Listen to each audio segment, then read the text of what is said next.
Okay, good morning, everyone.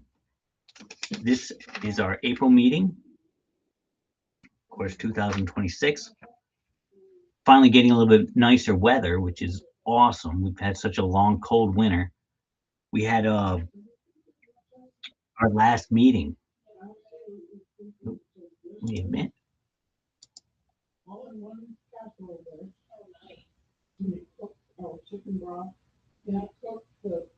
Can't get this.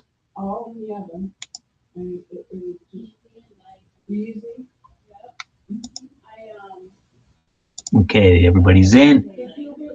All right, that's one of the reasons that our last meeting was held on March 25th. Johnny Flores with Spheros, air conditioning, refrigeration presented. We thought it would be a good time to do that. The weather's changing. Everybody's working on their air conditioning systems, giving them the little boost they need to produce good, cool air for all our students. And some of the notes I took, we had about 20 cameras on that meeting, but he explained the operation of the air conditioning unit, talked about how dirty filters can lead to fluid being fed into the compressor, which of course poor cooling, coil icing. You went through all that, puts extra stress on the units. Dirty condensers also restrict flow. We went right through, and again, this meeting was recorded, so we're not going to spend a ton of time on it because I did take a lot of notes. Get these other people in. Jess, how you doing? Okay, he went over the mounting, he went over the belts and glazing, cracking, tension. Definitely check those. Check the clutches, the air gap between the clutch and the compressor. He went over that, talked about the orifice tubes, air dryers, of course, what they do, removing the moisture, TXV valves. There was a lot of information on it. And again, like a lot of us work on air conditioning units all the time, or for years, this time of year. And so it was a really good refresher for most of us, but especially if you have new mechanics and people that don't normally do this kind of work. It was a really good presentation, and it was recorded and posted to our channel, so you can always go through and get some information from that. And again, if anybody has any additional questions as it comes to air conditioning, please let me know. We'll utilize the Head Mechanics, this platform, as a way that we can all stay informed and bounce questions around. If we get in with this new air condition, the newer refrigerants, we want, we're all doing it. So we want to keep everybody on the same note, same page with that kind of stuff. So definitely keep the questions coming. Today's presenter, that's another reason why we have Micki back. Micki Jones. She is the program manager for Capital Region BOCES, Health, Safety, and Risk Management. She did a presentation for us a few years ago. It might have been it might have been 2 years ago, but it was really good. And a lot of us, we get blindsided when it comes to a fuel island inspection, record keeping, shop inspections. And she cleared that up for us. And I've had a lot of people saying, we'd like to hear from Micki again. So absolutely, we put this presentation together. I called Micki. She said she would be glad to go over this stuff again. So that being said, Micki, the floor is yours. Oh, we can't hear you. Is your mic still muted? There I go. There you go. So good morning, everybody. Thanks for inviting me again. Today, I'm going to try to focus on a PESH inspection. We're having a whole lot more. We're seeing more PESH inspections out there. And a lot of these PESH inspections that we're seeing are being driven by complaints or concerns that are raised in the field. So I'm going to kind of try to walk you through what to expect, what your rights are, because sometimes they don't tell you that there are some things that you can do during the inspection, and then there's things I would advise you not to do during an inspection. So let me see if I can get my screen to share here.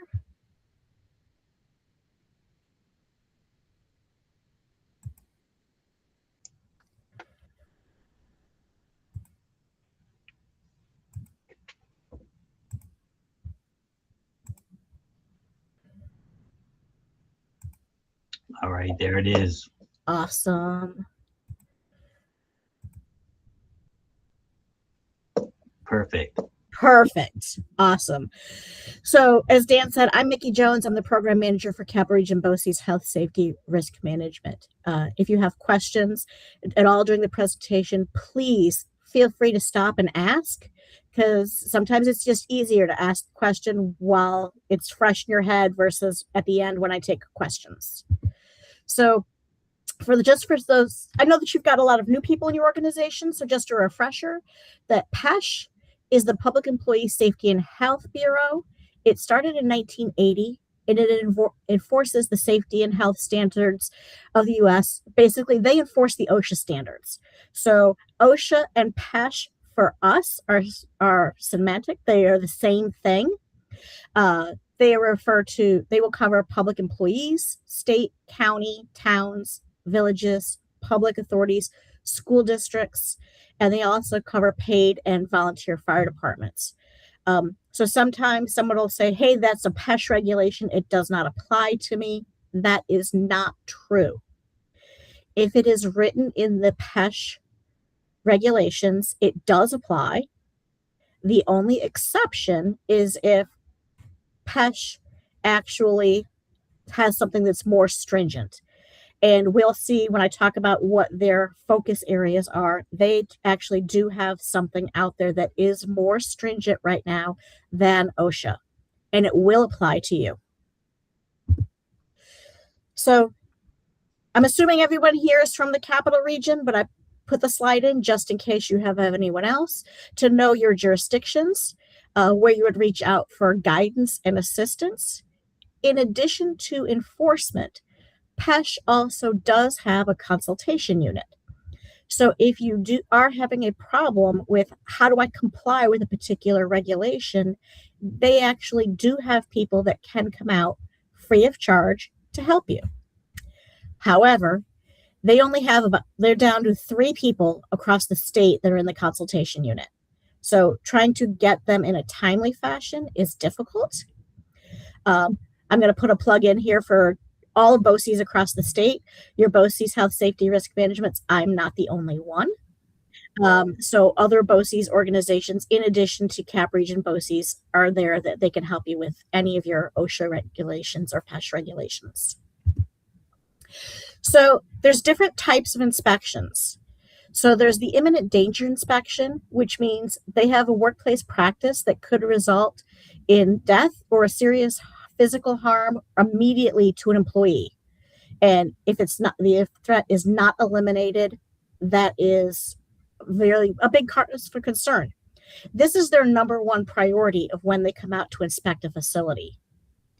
They will also come out to inspect your facility if you've had a fatality or multiple hospitalizations.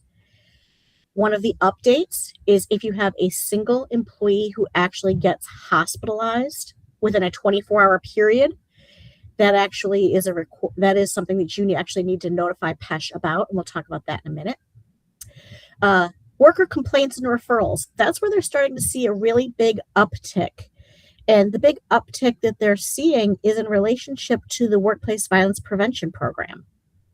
So schools are fairly new to the workplace violence prevention. However, this is where they're seeing a lot of complaints and concerns. And then they have what they call targeted inspections.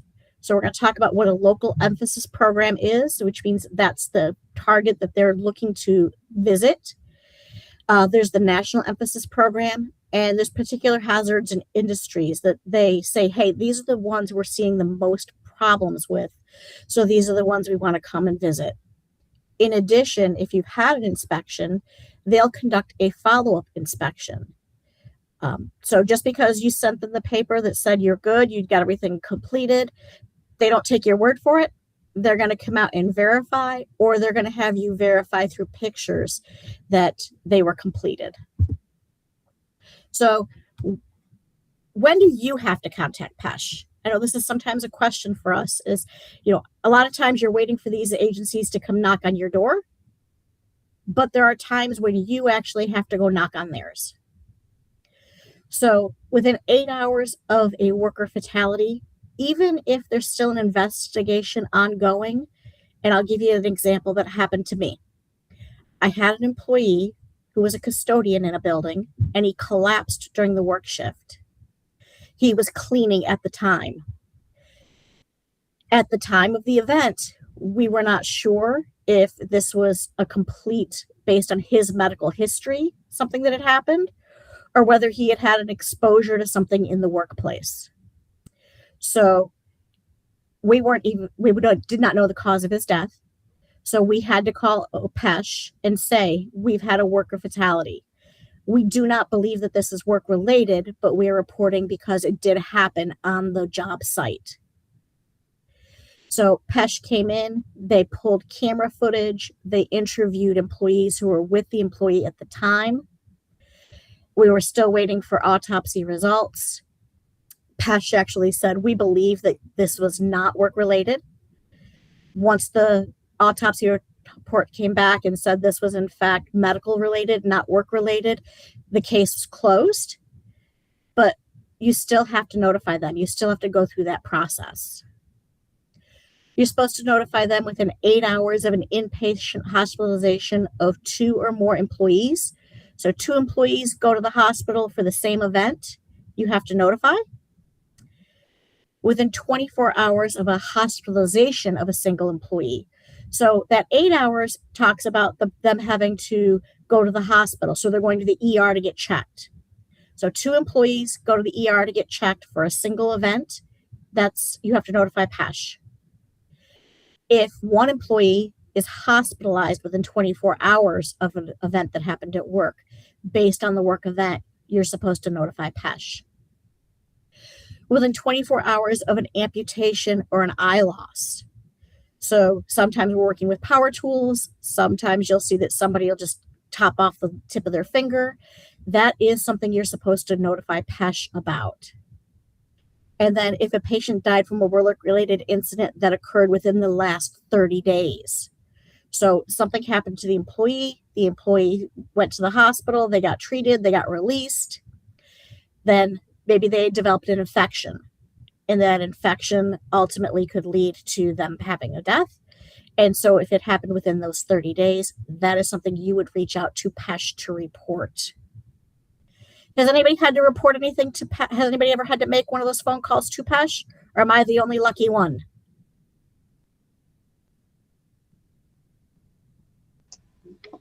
Yeah, I can tell you, I have not had to make that call. We've been pretty lucky. It's a very uncomfortable call, but just remember that you will be in more trouble if you don't make the call. So better to err on the side of reporting rather than somebody else finding out and then them knocking on your door. Right. So how do we contact them to report? So reporting can be done in a couple of different ways, by telephone or in person to the PESH office. So that's why I put that chart up there so that you would have the phone number. By calling 1-844-SAFE-New York, or you could actually send an email. So the good thing about sending the email is that you actually then have record and documents that you sent this and you notified within that required time frame. The PESH lines, that 1-844-SAFE-New York State, is a monitored 24-hour line. So what information do you need to have? So when you call, they're going to want some specific information.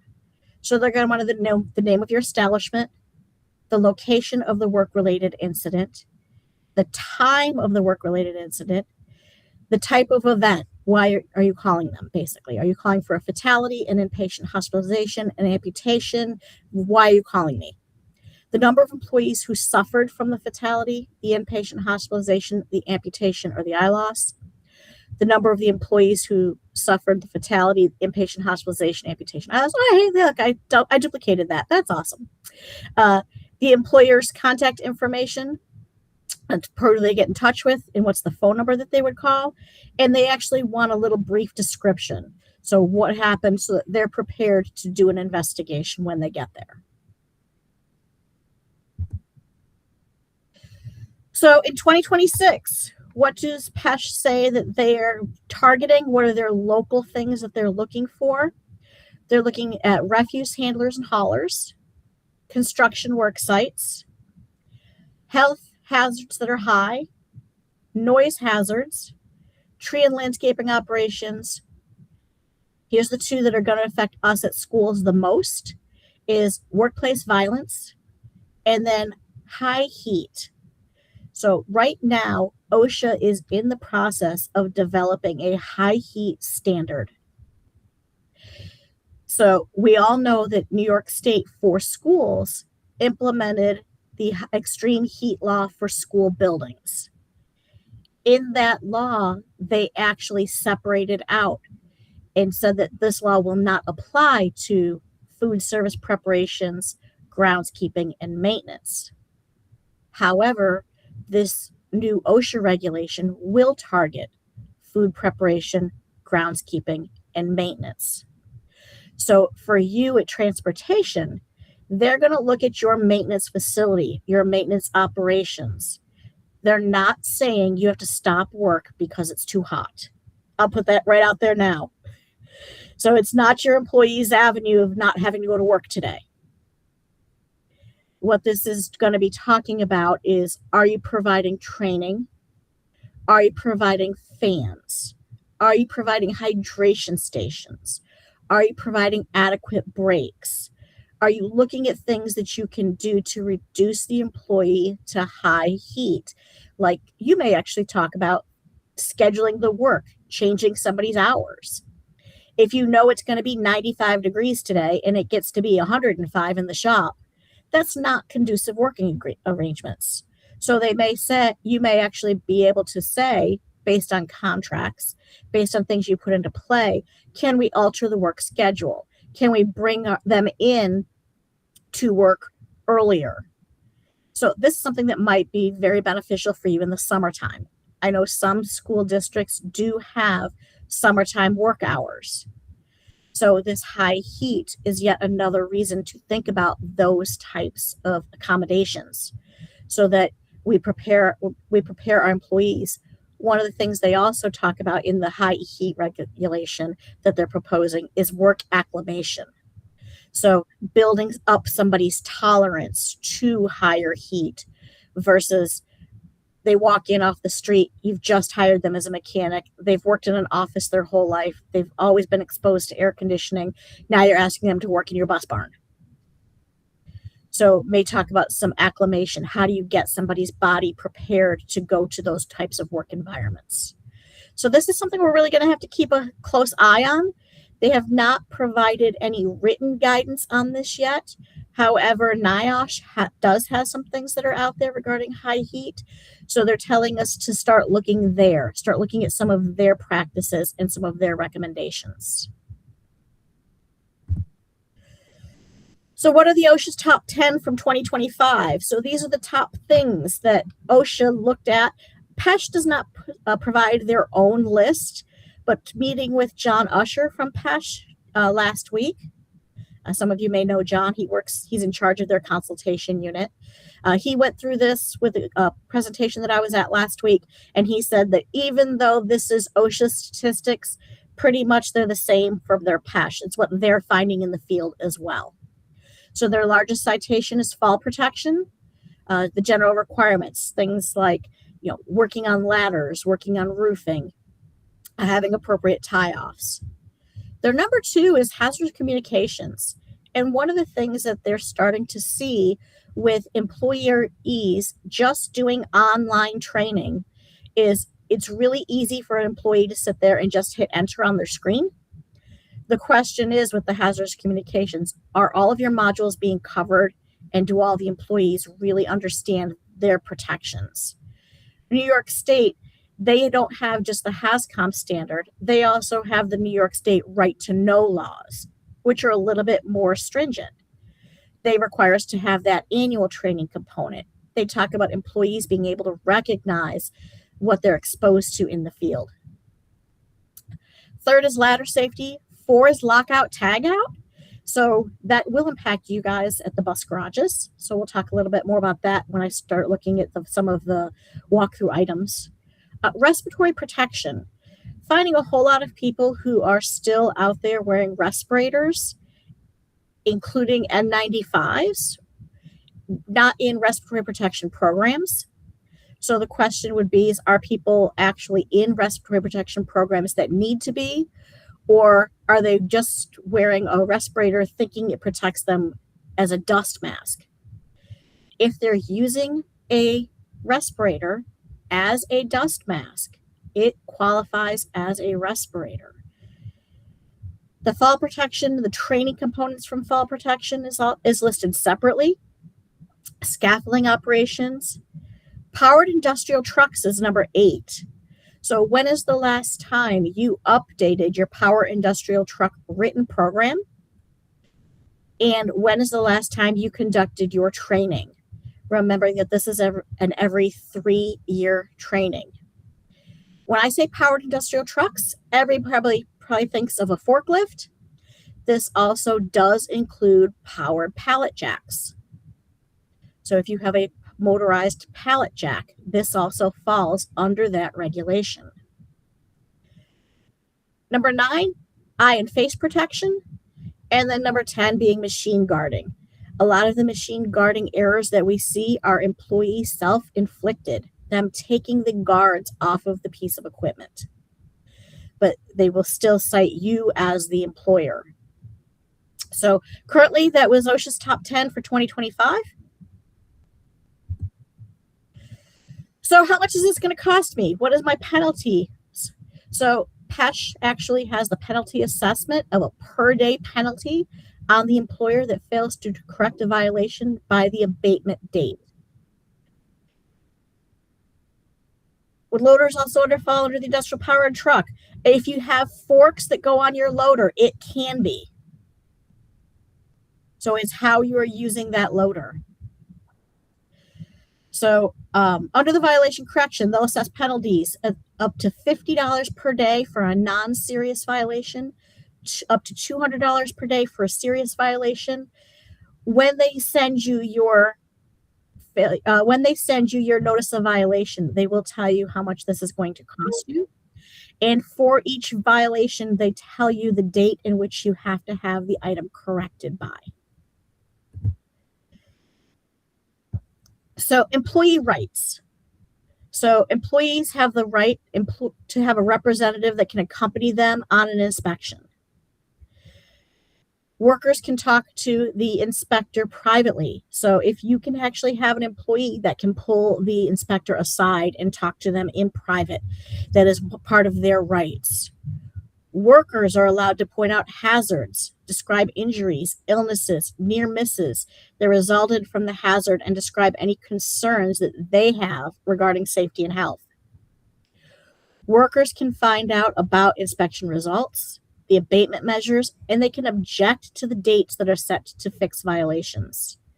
So if they say, hey, you gave them 30 days, this is something that they can correct like 2 days ago. So a worker can object to some of the violations that and timeframes that OSHA gives. So what does the inspection process look like? So the inspector will, when they knock on your door, they're going to tell you that they're there for an inspection, so they can tell you why they're there. We're here regarding a complaint. We're here for what they call a programmed inspection, which just means you drew the short straw and it's your turn. They do not have to reveal an employee if they're coming there on a complaint. It's to protect the employees from retaliation.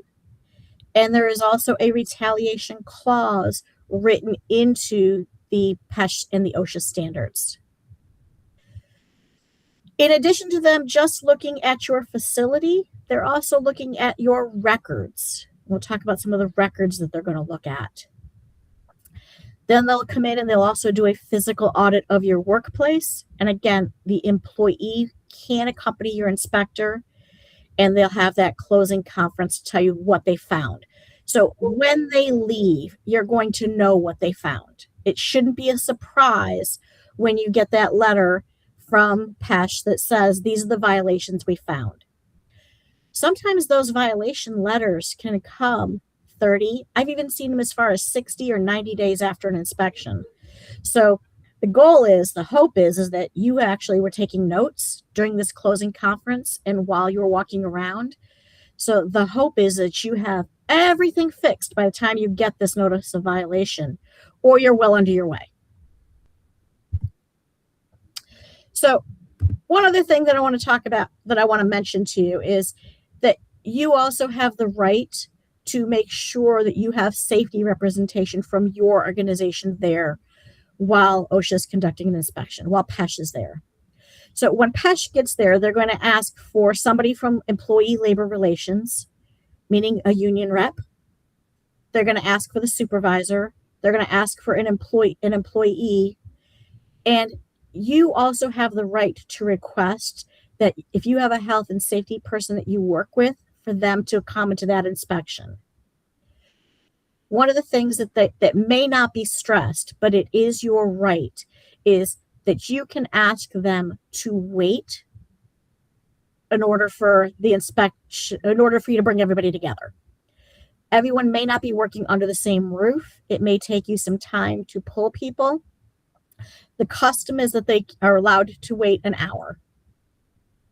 So tell them where Stewart's is, offer them a cup of coffee, be nice, be pleasant, and say, I've just made my phone calls. Everyone will be here within the next 45 minutes. Go get a cup of coffee. Here, I'll give you a cup of coffee. They will not accept your cup of coffee because that may constitute and be looked at as a bribe. So, but they can't say, no, I'm here. We have to do this right now. And I think that's something important to stress, is that you have those rights, so utilize them. The walk tends to go better if you have health and safety representation with you during that walk. The worst case scenario, and I do not advise anyone to do this, is you could actually tell them, no, come back with a warrant. If they do come back with a court order to inspect your facility, I will tell you that your inspection will be much worse. They will turn over every rock. They will look for everything that you are in violation of, instead of, hey, we're here to help you. Let us point out these couple things. They're not going to make it onto my sheet. So be respectful, be polite. And if the inspector takes a photograph, I suggest that somebody from your site take that same photo so that when they're getting that notice of violation, you know exactly what they were talking about. So records. Some of these records may be at your district office. So knowing who to contact at your district office to get these records is important, because they're going to look for your last 3 years of accident and injury logs. So that's not just the summary that is currently posted. Remembering that annually from February 1 to April 30th, you have to have the 900.1 posted. That's your accident and injury summary. They're actually looking for the complete log for your facility. Making sure that your facility transportation is done, unless you're all on one campus and one facility, they are supposed to be separate. So they're supposed to have a separate record-keeping account for each of your buildings, including you, unless you're all on one site. And then they're going to start looking at your written programs. So when is the last time someone looked at updating your written programs? Things like your HAZCOM written plan, your bloodborne pathogens written plan, your lockout tagout plan, your personal protective equipment plan, including a hearing conservation program, the material handling or your forklift plan, the workplace violence prevention plan, They're going to look for training records, and they're going to make sure that they're going to ask about things being posted. So when you go to the PESH website, there is a list of required postings that every employer is supposed to have, including things like minimum wage laws, employee workplace protections, HASCOM, where do I get SDS sheets, who do I notify? So those are things to make sure that you have posted and that they are kept updated. So when we talk about HASCOM, they're going to look at your SDS availability. Do they have to be printed? Anybody know the answer? Do your SDSs have to be printed?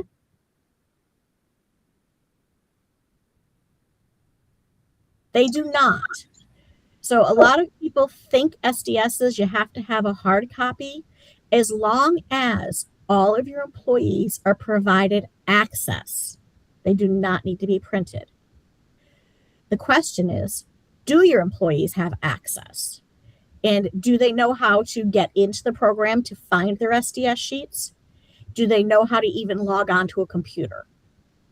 And we find that with certain work populations, they have no desire, no need or ability to log on to a computer in the workplace. So if you're going to keep your SDSs electronic, remembering that everyone must have free access. Again, they're going to look at that written program. They want to see your chemical inventory. They want to see your training records and your postings. And this posting, we are DOL, Public Employees, Job Safety and Health Protection. That is one of the required posters. You can get that right off of the PESH website. I know that a lot of times districts subscribe to a service that provides them one of these 11-in-1, 13-in-1 big posters. Remembering that that's not a requirement. They just do that to make it easier. You can actually download them all for free from PESH's website or from the OSHA website. So I want to look at this container that's on the bottom of the picture, because we see this container in a lot of workplaces. So we tend to recycle containers. So here's my lovely Arnold Palmer, and somebody has now put a chemical in it, and they wrote on that jug what chemical is in the Arnold Palmer. What do you guys think? Yes or no? Is that sufficient?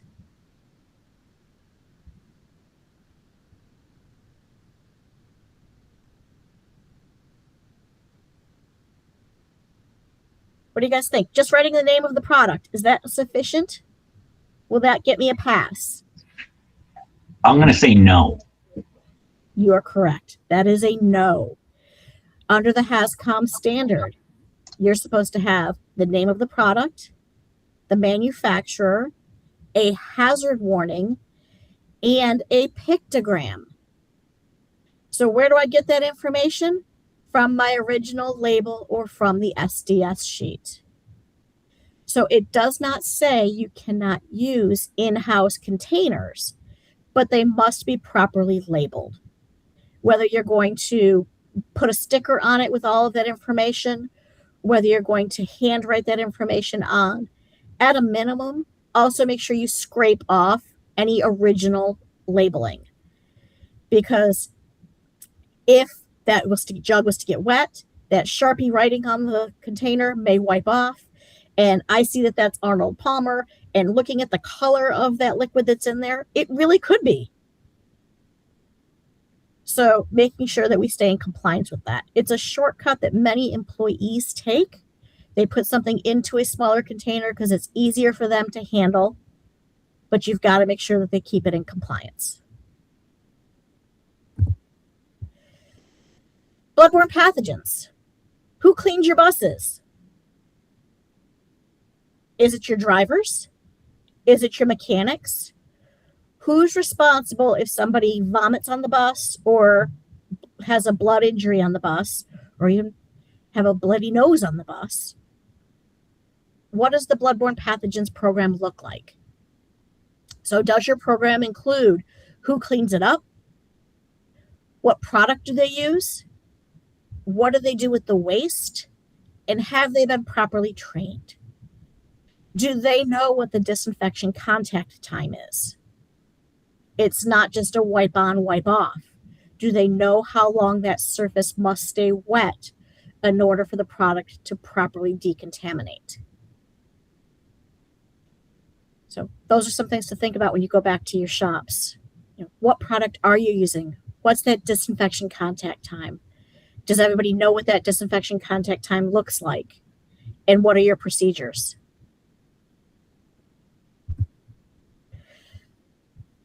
So lockout tagout. Do you have a written lockout tagout program? Does it identify all of your equipment that can be and should be locked out when you're doing service?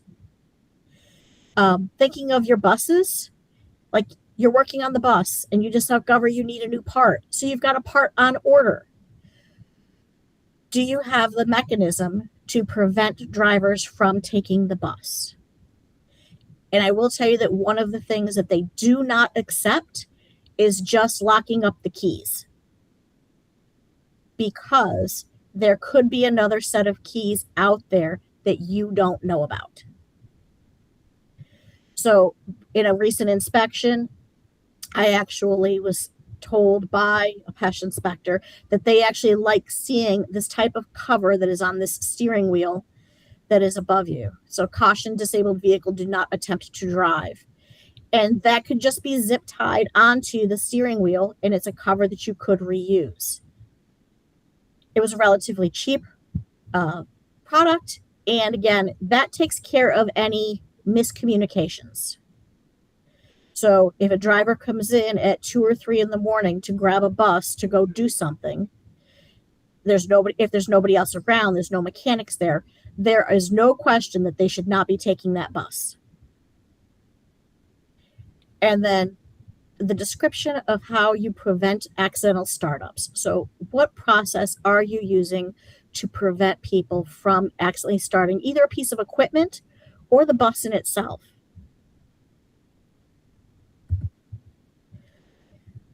Personal protective equipment assessments. So when's the last time you did a PPE assessment? So a PPE assessment is basically looking at all of the jobs that you do and looking to see what personal protective equipment are needed for that job. So what are you using to protect your head, your hands, talking about different shoes and clothing. An example would be using an impact wrench. Your employees must wear earmuffs at a rating to reduce the noise by 24 decibels. So when is the last time you checked your personal protective equipment? The fact that they're wearing it, the fact that it's accessible, the fact that it's clean. Looks like I got a hand raise. Ken? Yes, ma'am. In the last picture that you showed with the steering wheel cover, there was also a lock on that. Is that required? We just put the covers on. So they say a zip tie will actually be okay because it would take a mechanical means to remove it. Okay. So just a slip cover on, they're not accepting. But if you were to take that and zip tie it, they are accepting that because it would take a mechanical means to remove it. Okay. Thank you. Sure.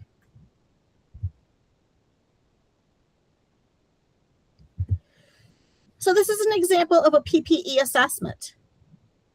So you're looking at every job that you're going to do, and you then put down what safety equipment is needed. And you'll see that I have recommended and required. Recommended is we want the employees to wear it. Required is the employees must wear it. The other thing with a PPE assessment is that the supervisor should be signing this. It's a verification that this was updated, and every employee should have access to it.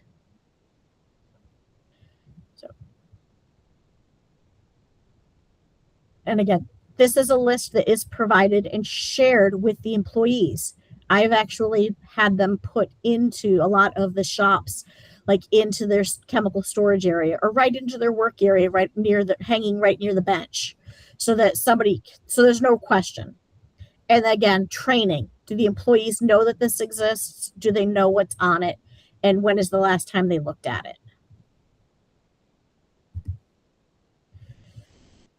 So material handling, some of the written things like a written program. Do you have a forklift? What is the capacity of it? What are the restrictions for its use? And when is the last time you've done your training? At a minimum, it's every 3 years.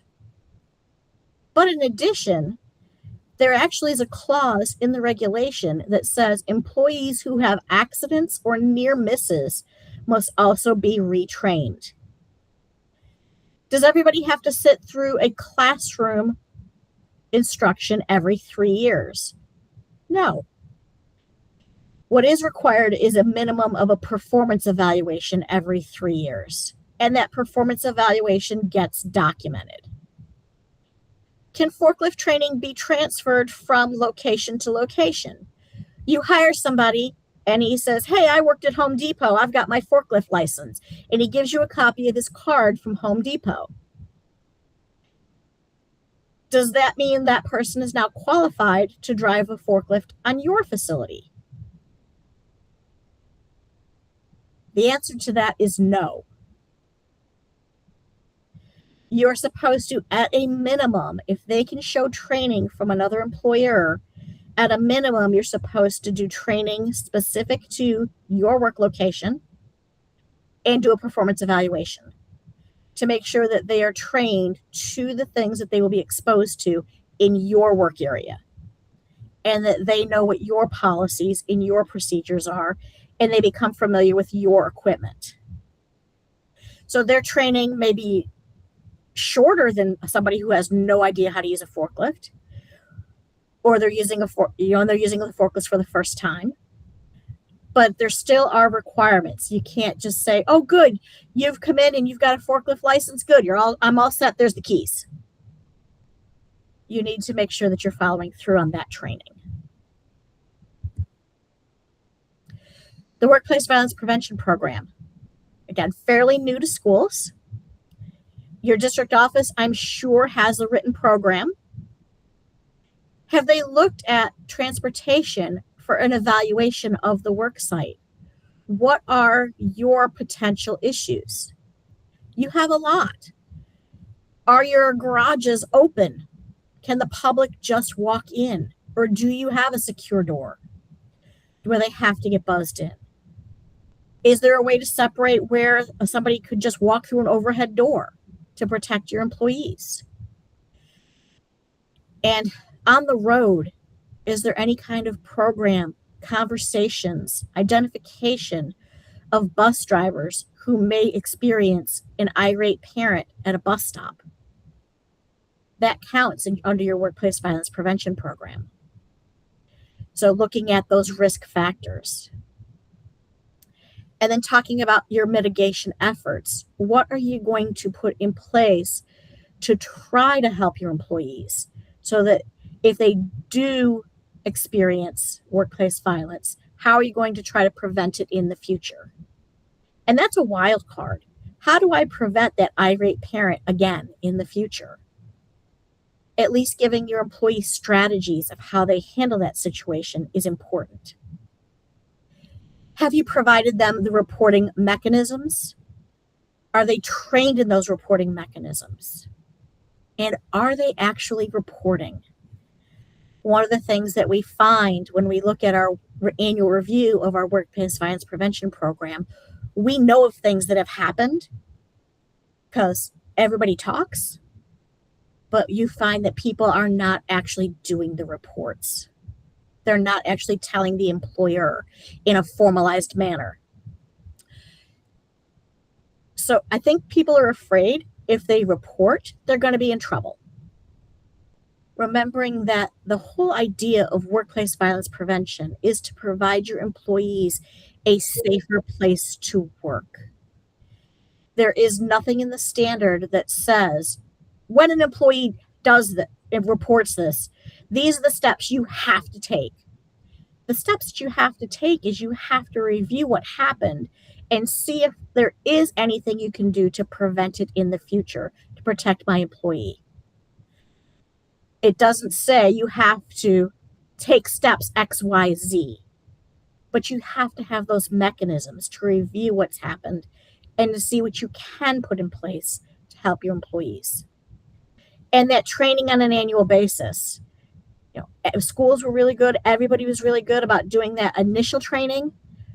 What's that follow-up, that annual training looking like?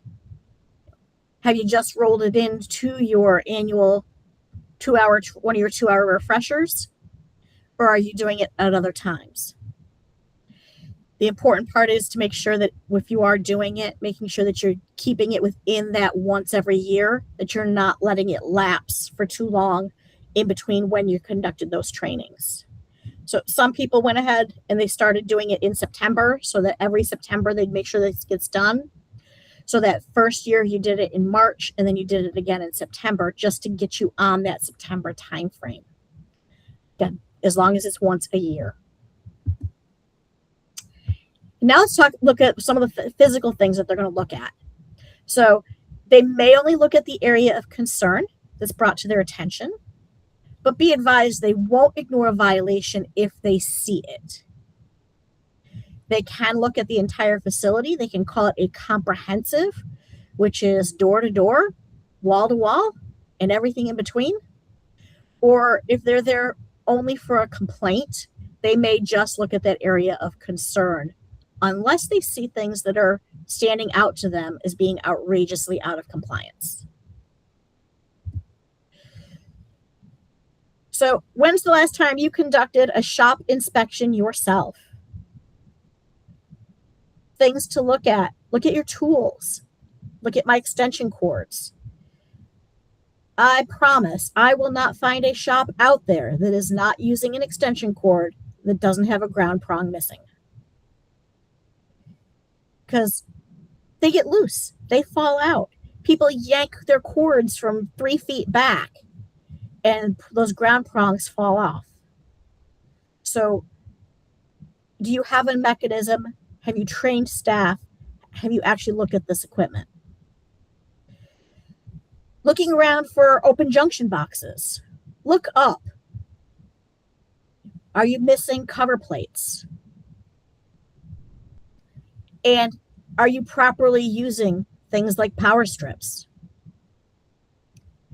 Because a lot of times what we see out in the field is I will see a power strip to an extension cord, to an extension cord, to a tool. And if the answer that the question that I get is, well, how do you want me to do it? This is where I have to work. Remembering that you may have to ask for additional outlets to be installed. An extension cord is meant for temporary use only. And if I'm using it every single day in that exact same spot, that is not temporary. That is a work habit.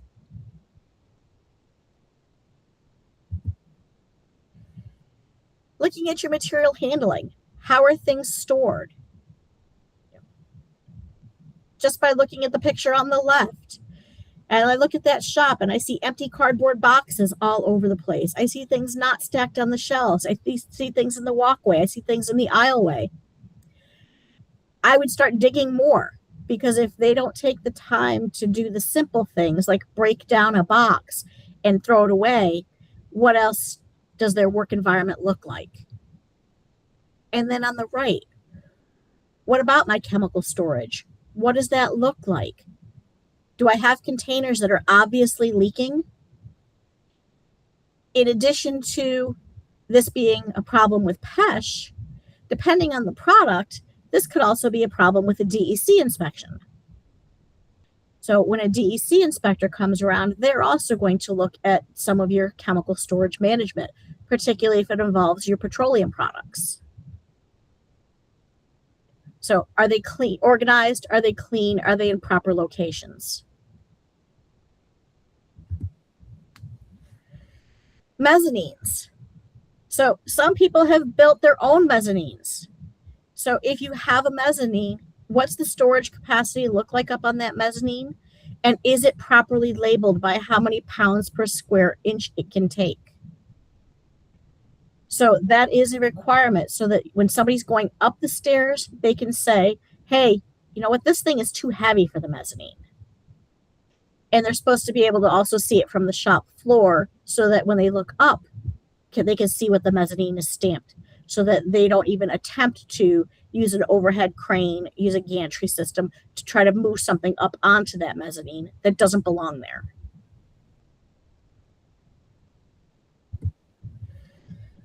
Machine guarding. So I promise I can go into probably 60% of the shops out there and see a bench grinder that somebody's taken all of the guards off of. So a proper machine guarding, meaning that it has the protective barrier at the wheel, that plastic shielding. That's to prevent splinters from flying. That the top portion of it should only be 1/4 of an inch off. So that plate at the top for the adjustment is only 1/4 of an inch off of the wheel. And that tool rest is only 1/8 of an inch off the wheel. So, because if you look at the picture on the right, you can see how large that gap is. Some people you will see adjust that rest on the bottom so that they can sharpen their tools better. And they have that gap way too large. So 1/8 of an inch and 1/4 of an inch are my benchmarks. And they are required to have the guards. And again, I find a lot of guards in boxes. I find them sitting on the bench. I find them gone. If you don't have the proper guards, you really should not be using the piece of equipment. That piece of equipment should be locked out, tagged out, or removed.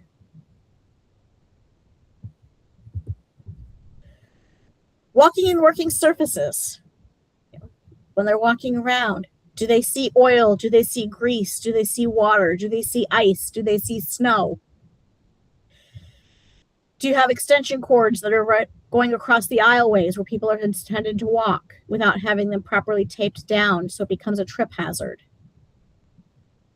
Your grating. Is your floor grating fitting properly, or is it bent?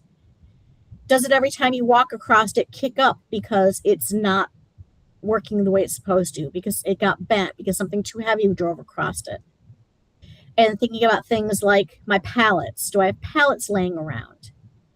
I was just assisting doing an audit recently at a municipal facility, and all of their pallets were stacked horizontally instead of vertically. So pallets are supposed to actually lay flat. You're actually not supposed to put them horizontally or standing up. And that is a violation if they are found standing up.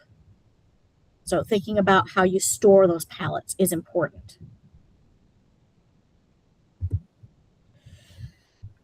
So they've walked your facility, and now they're asking for that closing conference. So during that closing conference, they're going to review what they have found. They're going to say, these are the things we wrote down. These are the things that we will expect that you will fix. And they'll say, we're going to send you our report in writing. Again, that report, I've seen them come through quick. I've seen them within a day or two. But I've also seen them where 60 or 90 days later, I'm calling saying, I'd like to close this report. Can you send me my report? Can you send this to me? So my advice is, don't wait for a report. Start working on the stuff right away. So that notice of violation is what they call it, an NOV. So on it, they're going to give you those abatement dates, the things that things must be corrected by. You can also fill out a form called a petition to modify an abatement date. Sometimes they might find something that is just, they told you to fix it in 30 days, and there's absolutely no way you can fix it in 30 days because it might require technical review. It might require you to bring in your architect or an engineer, and in which case you should be sending out a request for the modification. To be eligible for it, you have a form that should be filled out and telling them also what steps you're going to take to protect the employees exposed to the hazard during the time frame until you can get it fixed, and starting the effective program dates, becoming in compliance as soon as you can. So they're going to close out your violations. In order to close out your violations, they may just say, hey, send us pictures that you fixed X, Y, and Z, or they may actually schedule a follow-up inspection. Don't worry, the follow-up inspection will not be a surprise date. They will set up with you the date and the time that they're coming so that you can make sure that you are well prepared for it. Do you guys have any questions?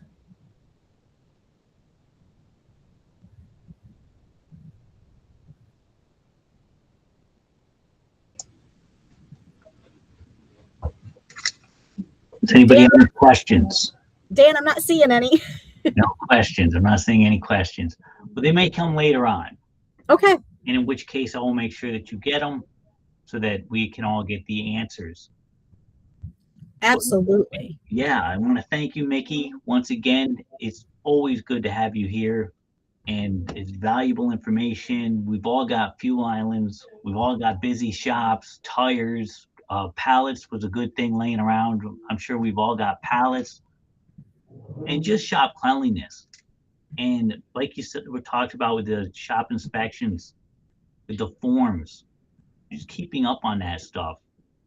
I can imagine that when they show up, if you have all these documents and it shows that you have a program in place, that they're willing to work with you a little bit on enhancing it.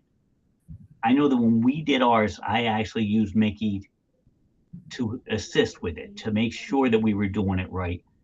And she looked at our form, and then she looked at the BOCES forms, and they were pretty similar, but there were a few items that were on her form that weren't on ours. So we made sure to put those on, just so that we know that we're staying compliant with all the regulations. Because the last thing we want is to be getting a fine or getting shut down for different things, especially when it comes to our fuel islands. Documentation on all that stuff. She was a great asset to us. So again, I want to thank you, Micki. And as anybody has more questions or anything, I will make sure that I send them to you. So our next meeting, I don't exactly have the date yet, but it's probably going to be mid-month next month, but it's going to be Collins Bus. They're going to be presenting on their bus and the advantages to having, they are making a type A bus, or yeah, I think they have a type A bus that they were showing. And they wanted a little bit of time to speak to us about the advantages to their new Collins bus. So that'll be our next month's meeting. The summer seminar is coming together nicely.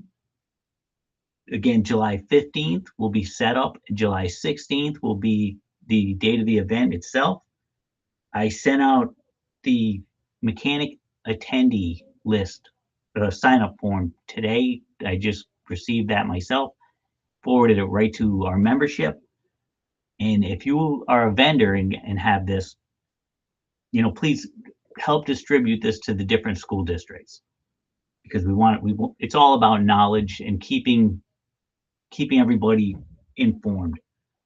Brawnability is going to be our main training. We're going to go over the wheelchair lifts. That'll be downstairs in the training rooms. Along with that, we'll have some stuff on the floor from different vendors. So make sure that you fill out the mechanic sheets. How many mechanics? I think it's got to be in by July 1st. Which it's coming quick, so please post these where you can, where everybody can see them and sign up.